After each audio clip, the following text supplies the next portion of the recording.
Hello guys, welcome to MA Tutorials. This video is based on how to create your own wallpaper in Adobe Illustrator. Let's get started. Preview. Before entering into the video, are you looking for a designer who can design logos, posters, business cards, UI/UX, and designing kinds of stuff? Then you are at the right place. Just go to fiverr.com/hmohammedathil or click on the link in description and get your designs now. Let's move on to the video. We need to start creating with the wallpaper.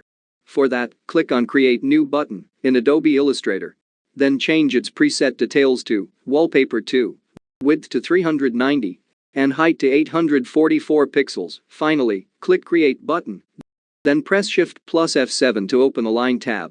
After that, select the rectangle tool from the toolbar. Create a new rectangle with width and height 390 and 844 pixels. Then go to Align tab and align it to center. After that, go to Fill and change its color to black. Then select the Type tool from the toolbar and type the text, "I am broken."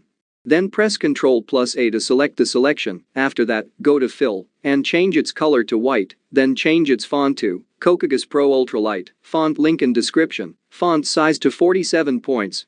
And paragraph align to center. After that, go to Align tab and align it to center. Then select the letter BR. Go to Fill and change its color code to 6x3. Then select the letter EN. Go to Fill and change its color code to 6x3. And there we go, that wraps up the video. Hope you learned something new. Thanks for watching. And don't forget to subscribe and hit the bell icon. I will see you next time.